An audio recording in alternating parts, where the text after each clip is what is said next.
Nice. Just on from that, I was looking at your first Premier League game in charge was against Arsenal, was the famous 2-0. And there's many current Arsenal players on your team as there were the Arsenal team days. You had Norgard and Raya, and they had Saka and Ben White. Shows you the turnover. So there was the 4 players that day. Okay. Who actually featured And 2 of them are now traitors and moved to the wrong club. Yeah. I guess when you look back at that game, which obviously was a really sort of had lift-off for you for the Premier League in that match against Arsenal, how far do you feel you've come as manager, and how much do you feel Arteta has compared to the team you faced then? I think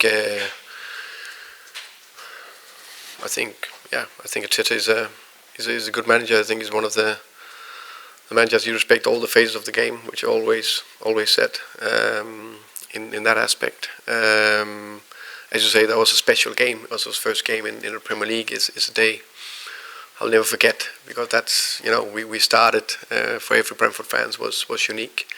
And of course, that's 4 years ago, a little bit more than 4 years ago. So definitely learned a lot in the last 4 years about the different teams, about myself, what you do, but when I can say I had a decent experience before that. So it's a small, as I say, always adding layers. That's with the team, with myself. That's a little bit adding layer to communication, a little bit adding layer to the leadership, a little bit adding layer to small tactical tweaks, because I believe that I have clear principles, but constantly develop them a little bit and tweak them a little bit.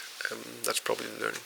You referenced the goal you scored in that game from the long throw the other day, which was set pieces.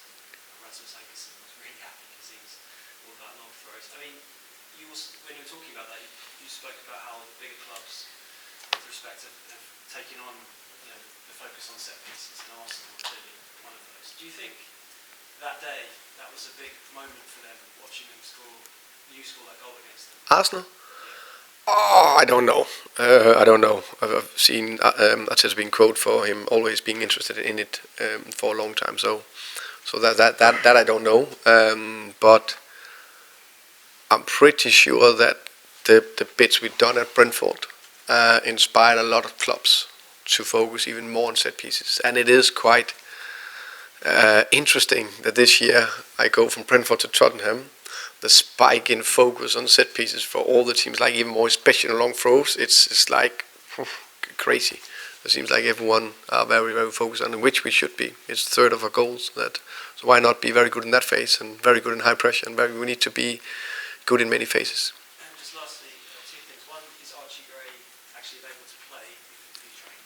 Yeah, he should be able to play. Yeah. And for Koulibaly playing with a mask, what kind of challenge will that pose for him? Hopefully none.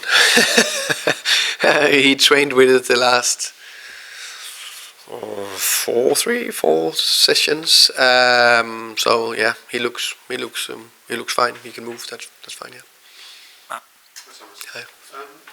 We talk about Arteta's time Arteta's had and him making Arsenal into challenges. When you talk about taking 4 years or whatever, he has also spent a ton of money. And it strikes me that the real turning point was when they spent 100 million on Declan Rice. It seemed to take them to a different level. Your predecessor, Ange, said that Tottenham, in his view, would never spend £100 million on a player. Obviously, it was a different setup then. So now, knowing the setup now, do you see a day where Tottenham could spend £100 million on a player? In the next 50 years, then yes. That's a good question. I think there's a lot. It's very evident that every successful club, not for 1 year, but like not only a dynasty, but over years, let's say 5, 6, 7 years, to build that, you need a combination of time and do the processes all the time. So depending on where the team come from. So of course, so you go from here, you need to go here, take a little bit longer time. If you're here, then you maybe can do a little bit quicker. But to stay up there is still very difficult. So time and process for everyone involved. And then of course, always need an investment. In football, you need to invest. If you want to have success, you need to invest in players. Hopefully do it cleverly, and we want to do it smart, so we don't invest too much and on the wrong players and all that, but you need to invest. 100 million, I don't know. Let's see. I mean, I don't think we are close to spend 100, let me put it that way, but I don't know. But let's see what will happen in the future. and to actually catch Arsenal, to get onto that level consistently of Arsenal, whether it's 100 million or not, and you've sort of answered that, but you will have to spend a lot of money, won't you? You can only do so much. I mean, it's there for everyone to see. You have to spend that money. Yeah, I think I'm a big believer that we need to develop the players, and we have. And I think if we do that, it's about how can I say, if you can develop players that not all of them should cost whatever 60, 70, 80, 90, whatever the amount is, because I think no one have done that. Liverpool didn't do that for them to go to the top. Even City haven't done that. So you need to be good to develop the players, which I believe that we are and we will be very good at. But then of course you also need to invest in the right potential of a player. And potential can be 22 years old, it can be 26. Declan Rice is a good example. How old was he? 24, 25, something like that. But anyway, when he was bought, I think that's important. Yeah, no one achieved the top without investing as well. And the Lewis family, without quoting figures, I'm not after figures on this question, but of the Lewis family, they've put a message out of sustained success. So internally, have they said enough to assure you that they realise that that's what will need to happen? They definitely said that they are all in for the club. They want to be here for the long term, and they want to have success. That's of course a little bit big headlines. We'll see what's happening in the future, but I'm confident that they will back us to do everything we can to build a successful club. You know, it's very, very difficult to give a specific answer on it, and I think it's very good. I'm very good at talking up here, but about showing it out there on the pitch consistently after setbacks. The same with them, in the best positive way. That's what we need to do together. Did you think you had Eze? Yeah. What? Sorry. Did you think you had Eze? Who's Eze? Eze.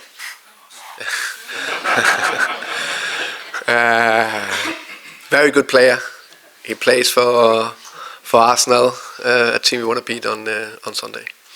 Was there a point there when you thought he was going to be a Spurs player? I think I've said before, I'd really like to speak about players that are here, and the other two I will speak about is Messi and Ronaldo. I need to find two other players when they're retiring in a year or two. What do you think Arsenal, do you think Arsenal are better than they were last year? If so, what do you think they're doing better? What has made them the best team in the Premier League over this first phase of the season? I think we don't want to praise them too much, Arsenal in general, but also we need to, we can't hide or look away from right now. They are top of the table in the Premier League, and I think they invested a lot in the squad also in the summer and over the last couple of years. So they have a very strong competitive squad with almost two good players in every position. Matt. You spoke before the Super Cup, issue like on sort of special operations for that match. Is it almost impossible to do something like that for this match, coming straight off an international break when you've probably only had a training session? Yeah, I think that game was also special in many ways. It was one game, one winner, one loser, not a draw, nothing. Against the best team in the world, PSG. And we've been together for 6 weeks, so that was a special operation, definitely. We've spoken a lot about Tottenham's injuries this season. Are you jealous in a way of Arsenal's squad depth? Because Gabriel's out, and you look at who they could bring in, could be Nkapé, Mosquera, I think it's. I said before, I'm happy with my squad. I think it's two clubs on two different journeys. I hate to say it, but a little bit ahead of us. But we know that's one thing. But in one game, 100% sure we'll be very competitive, and of course we can win on Sunday. And then of course we know in general squad depth is good and important. But I'm I'm not really looking at other teams. I'm just looking at my team there. If I have a player out, that's what I'm focusing on. I need to have another one to replace a position. Can I just ask about Bob? I think you said at the time he had a small procedure. Is there a chance that he needs something more significant, more surgery? That I'm pretty sure he doesn't need. Yeah. Is he currently training at all on the grass by himself? Which is We are very aware of how we do things. So when do we really push and when do we not push? So now we are in a place where we think it'll go forward, and then we'll take from there. Okay, and John, please. John? Just to get back to the set pieces, you said you educated both coaches. Are Yeah. they very different coaches? Yeah. Of course, it was, I would say, educated work with them. Very big potential, both of them as coaches. I think both of them are very curious. Both of them want to learn. Both of them want to develop constantly. How can I say? Studying the game of set pieces. So in that way, they are quite the same mindset in many ways. Trying to find a way how can you improve set pieces to hurt the opponents, corners, wide free kicks. So in that sense, they were similar. They have the one is Swedish and the other is French, so a little bit different temper. But besides that, nothing. Do they see themselves as direct rivals in this battle? Among artillery pieces? That's a good. Work out what each other's going to Yeah, no, that's the part. Is like, of course, Mikkel and I, with our coaching staff, will have a battle. How can we, get the upper hand, and it'll be the same with Andreas and Nicholas. Is that part of the management this season? To be like a bit like a medieval warlord, sieging the opposition? I definitely think that the game has got more and more tactical, and there's more and more tweaks to the game that I think is hugely important. But I think desire, determination, energy is equally important. You see yourself as a pioneer of this, Mikkel? Of what? For making sure that you get everything out of set pieces. Because Mikkel said quite recently it's been 10 years in the Yeah. making. Yeah, of course, I've read that as well. So I would say I would give the credit to Brentford because, of course, I was aware of set pieces, and I gave that example with my under 12 team in Frederiksværk back in '98. I did a little routine there, but that's not like the same that I was the pioneer of it. I think where I really took a focus jump was with Brentford, so they deserve the praise. Okay. You're under 12's good at. They were very good at playing football, but that game we made 2 routines and we won 2-0, so that's good. Cool. Yeah. Thank you. Thank you, guys.